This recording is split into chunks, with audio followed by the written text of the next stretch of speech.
American air force ഉദ്യോഗസ്ഥനെ പൊക്കി എന്ന് ഇറാൻ വിത്ത് പ്രൂഫ് ദൃശ്യങ്ങളടക്കമാണ് ഈ കാര്യം ഇപ്പോൾ പുറത്തുവിട്ടിട്ടുള്ളത്. നമുക്കത് പരിശോധിക്കാം. അതുപോലെ ട്രംപിനെയും നെതന്യാഹുവിനെയും നിർത്തിക്കത്തിക്കുന്ന ഒരു വീഡിയോ വിഷ്വൽ ഇപ്പോൾ പുറത്തു വന്നിട്ടുണ്ട്. വളരെ സാറ്റിസ്ഫൈയിങ് ആണ്, ആരും മിസ് ചെയ്യരുത്. അതും നമുക്ക് ഈ വീഡിയോയിൽ വെക്കാം. അതുപോലെ ട്രംപ് അണ്ണൻ പുതിയൊരു പ്രഖ്യാപനവുമായിട്ട് വന്നിരിക്കുകയാണ്. ഒരൊറ്റ ദിവസം മതി, അതായത് ഒരു രാത്രി മതി ഇറാനെ മൊത്തത്തിൽ കത്തിച്ച് ഭസ്മമാക്കാൻ എന്നാണ് ട്രംപ് പറഞ്ഞിട്ടുള്ളത്. ഇത് എന്തടിസ്ഥാനത്തിലാണ് ട്രംപ് പറഞ്ഞിട്ടുള്ളത് എന്നുള്ള കാര്യം, അതിന് ഇതിന്റെ റീസൺ എന്താണെന്നുള്ള കാര്യം നമുക്ക് ഇതിൽ പരിശോധിക്കാം. അതുപോലെ ഇസ്രായേലിലേക്ക് പോയി കഴിഞ്ഞാൽ ഞാൻ ഇന്നലത്തെ വീഡിയോയിൽ പറഞ്ഞിട്ടുണ്ടായിരുന്നു, ഇസ്രായേലിൽ ഹൈഫയിൽ ഒരു സ്ട്രക്ചർ വീണു, അതിന്റെ അടിയിൽപ്പെട്ടിട്ട് കുറച്ച് ഇസ്രായേലികളുണ്ട്, അവർക്ക് എന്ത് സംഭവിച്ചു എന്നുള്ള കാര്യവും ഇപ്പോൾ ഇസ്രായേലിൽ നിന്നും പുറത്തു വരുന്നുണ്ട്. അതും നമുക്ക് കാണാം. അതുപോലെ ഇറാന്റെ മിസൈലിനെ ഭയന്നിട്ട് ഇസ്രായേലികൾ ഇപ്പോൾ ചെയ്യുന്ന കാര്യം എന്താണ് എന്നുള്ള ഒരു വീഡിയോ വിഷനും കൂടി ഇപ്പോൾ ഇസ്രായേലിൽ നിന്നും പുറത്തു വരുന്നുണ്ട്. അതും കൂടി കാണാം. നമുക്ക് ആദ്യം തന്നെ ട്രംപിനെയും നെതന്യാഹുവിനെയും നിർത്തിക്കത്തിക്കുന്ന ആ വീഡിയോ വിഷ്വൽസ്, ഇത് ഒരു സ്ഥലത്തുനിന്നല്ല പല സ്ഥലത്തും ആയിട്ട് ഉള്ള വീഡിയോസ് വരുന്നുണ്ട്. സ്പെയിൻ, അതുപോലെ വെനൻസുല, അതുപോലെ മെക്സിക്കോയിൽ നിന്നൊക്കെയുള്ള വീഡിയോസ് വരുന്നുണ്ട്. അവരുടെ ഫെസ്റ്റിവലിന്റെ ഭാഗമായിട്ടാണ് ഈ ഒരു കാര്യം ചെയ്തിട്ടുള്ളത്. കാണാം.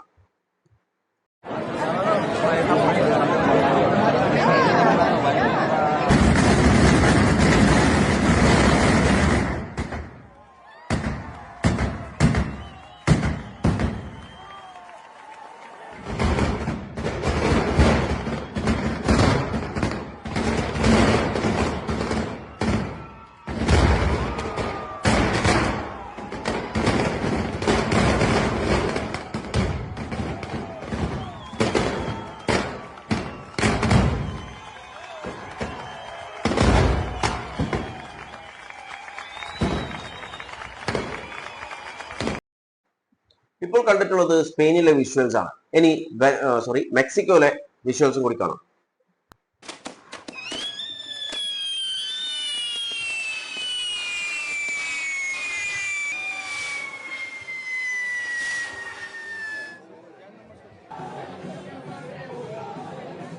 Dos personajes bastante siniestros y desafortunadamente poderosos. Entonces, pues es una crítica a su intento de gobernar el mundo entre ellos dos.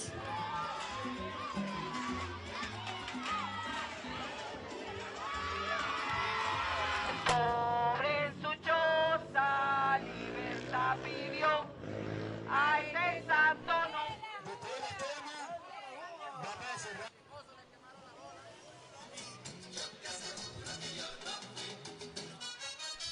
Vamos a quemar aquí la defensa de nuestra soberanía. Vamos a quemar la guerra. Vamos a quemar el imperio. Vamos a quemar quienes matan a niños en Palestina, quienes mataron 180 niñas en Irán, quienes nos sometieron a nosotros a bloqueo, sanciones. കണ്ടില്ലേ എങ്ങനെ ഉണ്ടായിരുന്നു? അതിൽ artist പറഞ്ഞിട്ടുള്ളത് രണ്ട് seniors ആണ്. Unfortunately they are very powerful എന്നാണ് പറഞ്ഞിട്ടുള്ളത്. സത്യമായ കാര്യമാണ്. രണ്ടാമത് അവസാനം പറഞ്ഞ റെസിഡന്റ്, അവർ പറഞ്ഞിട്ടുള്ള ഒരു കാര്യം, അവിടുത്തെ റെസിഡന്റ് ആണ്, അവർ പറഞ്ഞിട്ടുള്ള കാര്യം എന്ന് പറയുന്നത് ഇത് ഇറാന് വേണ്ടിയിട്ടും പലസ്തീനു വേണ്ടിയിട്ടും മാത്രമല്ല, ഒരുപാട് തെറ്റുകൾ ഇവർ ചെയ്തിട്ടുണ്ട്. അപ്പൊ അവർക്ക് എല്ലാവർക്കും വേണ്ടിയിട്ടുള്ള ഒരു കാര്യമാണ് എന്നാണ് പറഞ്ഞത്. കാരണം ഇറാന് വേണ്ടി മാത്രമല്ല, ഇറാനിൽ മരിച്ചു വീണിട്ടുള്ള 150 കുട്ടികളെയും അവരെടുത്ത് പറഞ്ഞിട്ടുണ്ടായിരുന്നു. അപ്പോൾ ഇത് അവിടെ മാത്രമല്ല, പലസ്തീന്റെ കാര്യം പറഞ്ഞിട്ടുണ്ടായിരുന്നു. അങ്ങനെ ഒട്ടനവധി എല്ലാ കാര്യത്തിലും കൂടിയിട്ടുള്ള ഒരു കാര്യം. കാരണം അത്രപ്പാട് തെറ്റുകൾ ഇവർ രണ്ടുപേരും ചെയ്തു കൂട്ടിയിട്ടുണ്ട്. ഇനി നമുക്ക് അമേരിക്കൻ എയർഫോഴ്സ് ഉദ്യോഗസ്ഥനെ ഇറാൻ പിടിച്ചു എന്ന് പറയുന്ന കാര്യത്തിലേക്ക് പോകാം.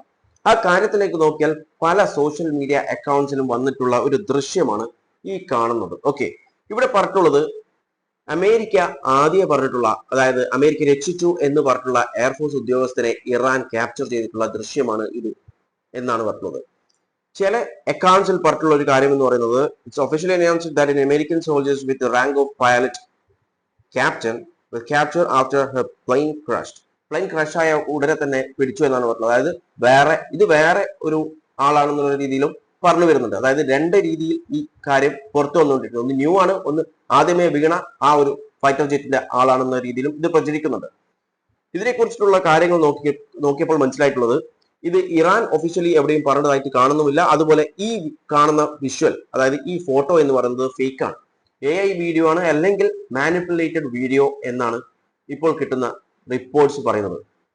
അതായത് ഇത് ശരിയായിട്ടുള്ള ഒരു ഫോട്ടോഗ്രാഫ് അല്ല. ഇത് ശരിയല്ലെങ്കിൽ ആ ന്യൂസും ഒരിക്കലും ശരിയാവില്ല. അതായത് ആ ന്യൂസ് ഫേക്ക് ആണ്. പല സോഷ്യൽ മീഡിയ അക്കൗണ്ട്സിലും, അതായത് ഇൻസ്റ്റഗ്രാം ആവട്ടെ, ട്വിറ്റർ ആവട്ടെ, എക്സ് ആവട്ടെ, അല്ലെങ്കിൽ യൂട്യൂബ് ആവട്ടെ, പലയിടത്തും ഈ ഒരു വിവരം വന്നുകൊണ്ടിരിക്കുന്നുണ്ട്. അതായത് ഇത് സത്യമാണെന്ന രീതിയിൽ പറഞ്ഞു വെക്കുന്നുണ്ട്. കാരണം ഞാൻ ഓൾറെഡി പറഞ്ഞിട്ട് 2 രീതിയിലാണ് ഇപ്പോൾ പ്രചരിച്ചുകൊണ്ടിരിക്കുന്നത്. പക്ഷേ ഈ പ്രചരണം വ്യാജമാണ്. അതുപോലെ ഇറാനെ തീർക്കാൻ ഒരൊറ്റ രാത്രി മതി എന്ന് ട്രംപ് പറയുന്ന സ്റ്റേറ്റ്മെന്റ് ഒന്ന് കണ്ടാലോ. Participating in Operation Epic Fury, where we're doing unbelievably well, at a level that nobody's ever seen before. The entire country can be taken out in one night, and that night might be tomorrow night. കേട്ടില്ലേ, ഞങ്ങളിവിടെ നല്ല രീതിയിലാണ് ഇപ്പോൾ നമ്മളുടെ performance, അതായത് യുദ്ധത്തിൽ നമ്മളുടെ performance നല്ല രീതിയിലാണ് പോയിക്കൊണ്ടിരിക്കുന്നത് എന്നാണ് ട്രംപ് എണ്ണം പറഞ്ഞിട്ടുള്ളത്. അത് നമ്മളിവിടെ കാണുന്നുണ്ട്, നല്ല രീതിയിലാണ് പോകുന്നതെന്നൊക്കെ കാര്യം അതവിടെ കിട്ടെ. രണ്ടാമത് പറഞ്ഞുള്ളതാണ്, ഒരൊറ്റ രാത്രി മതി ഞങ്ങൾക്ക് ആ എൻ്റെ കൺട്രി ഇല്ലാതെയാക്കാൻ വേണ്ടിയിട്ട്. ആ രാത്രി ദാറ്റ് മേ ബി ടുമാറോ, അതായത് ചൊവ്വാഴ്ച, ഇന്നലെ പറഞ്ഞിട്ടുള്ള സ്റ്റേറ്റ്മെന്റ് ആണിത്. അപ്പോൾ ഇന്ന് രാത്രിയാണ് ഇറാനെ തീർക്കാൻ പോകുന്നു എന്നാണ്, അതായത് മേ ബി ഇന്നായിരിക്കും എന്നാണ് പറഞ്ഞിട്ടുള്ളത്. ഈ ഒരു കാര്യം ട്രംപ് പറയാനുള്ള കാരണം എന്താണ്?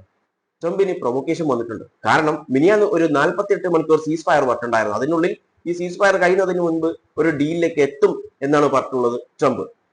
എന്നാൽ ഈ ഒരു കാര്യം, അതായത് സീസ് ഫയർ ആവട്ടെ, ഡീലാവട്ടെ, അതുപോലെ നെഗോസിയേഷൻ ഒന്നും നടന്നിട്ടില്ല എന്ന് ഇറാൻ ഇന്നലെ വ്യക്തമാക്കി. ഈ ട്രംപ് പറഞ്ഞ എല്ലാ കാര്യങ്ങളും നിഷേധിച്ചിട്ടുണ്ട് ഇറാൻ.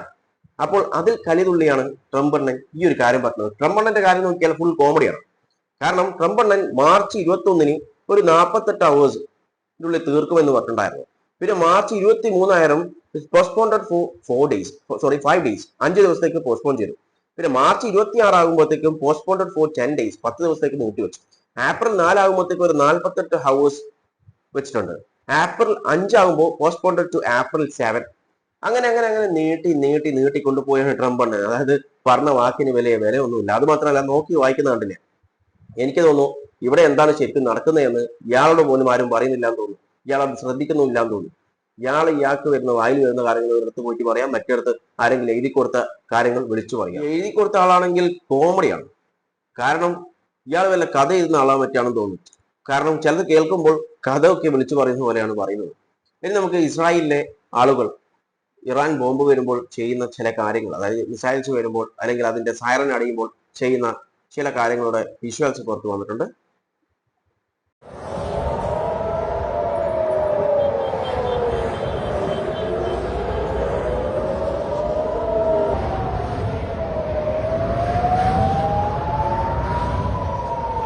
പെട്ടെന്ന് യാത്ര ചെയ്യുന്ന സമയം ഇതേപോലെ മിസൈൽസോ അല്ലെങ്കിൽ സൈറനോ ഒക്കെ വന്നു കഴിഞ്ഞാൽ പിന്നെ എന്ത് ചെയ്യാനാണല്ലേ?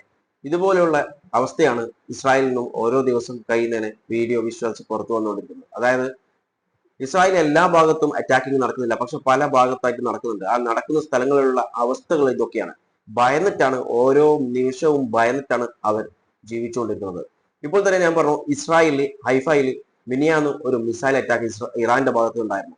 അവിടെ ഒരു സ്ട്രക്ചർ പൊളിഞ്ഞു വീണു. ആ പൊളിഞ്ഞ അതിന്റെ അടിയിൽ, അവശിഷ്ടത്തിന്റെ അടിയിൽ കുറച്ചു പേര് കുടുങ്ങിപ്പോയിട്ടുണ്ടായിരുന്നു. അവരെ ഇന്നലെ വരെ, അതായത് ഏകദേശം മിനിയാന്ന് വീണിട്ട് ഇന്നലെ ഉച്ചക്കായിരുന്നു ഓരോ ആൾക്കാരുടെ ബോഡി കിട്ടാൻ തുടങ്ങിയിട്ടുണ്ടായിരുന്നു. അതിന്റെ വിഷ്വൽസ് ഉണ്ട്, ഒന്ന് കാണാം.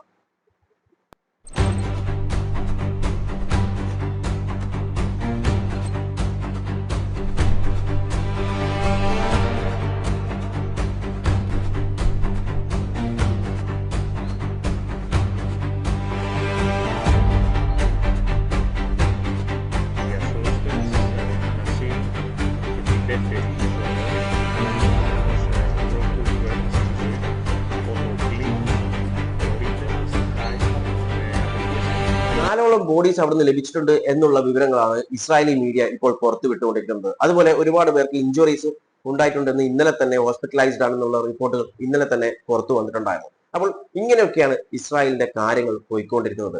പിന്നെ എന്റെ കമന്റ് ബോക്സിൽ വന്നിട്ട് ചില ആളുകൾ പറയാറുണ്ട് ഇസ്രായേലിൽ യാതൊരു പ്രശ്നവും ഇല്ല എന്ന്. അവരോട് പറയാനുള്ളത്, ഞാൻ ഒരു വീഡിയോയിലും ഇസ്രായേൽ മൊത്തം കത്തി നശിച്ചു എന്നൊന്നും പറഞ്ഞിട്ടില്ല. അതുപോലെ ഇസ്രായേൽ എല്ലായിടത്തും പ്രശ്നമുണ്ടെന്ന് ഞാൻ പറഞ്ഞില്ല. ഞാൻ ഓരോ സ്പെസിഫൈ ആയിട്ടുള്ള സ്ഥലങ്ങളാണ് പറഞ്ഞുകൊണ്ടിരിക്കുന്നത് ഓരോ വീഡിയോസിലും.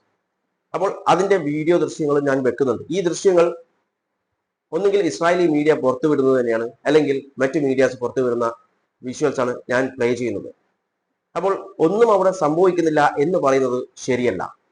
അവിടെ സംഭവിക്കുന്നുണ്ട് എന്ന് അവിടുത്തെ മന്ത്രിമാരും ചീഫ് ഓഫ് സ്റ്റാഫ് അടക്കമുള്ള കാര്യങ്ങൾ അവർ പുറത്തു വിടുന്നുണ്ട്. അവർ പറയുന്നുണ്ട് അവിടെ സംഭവിക്കുന്നുണ്ട് എന്നുള്ളൊരു കാര്യം. അതുകൊണ്ട് അവിടെ ഒന്നും സംഭവിക്കുന്നില്ല എന്നും പറഞ്ഞിട്ട് ഇനി ഇങ്ങോട്ടേക്ക് ആരും വരരുത്. പല സ്ഥലങ്ങളിലും പല പ്രശ്നങ്ങളും നടന്നുകൊണ്ടിരിക്കുന്നുണ്ട്.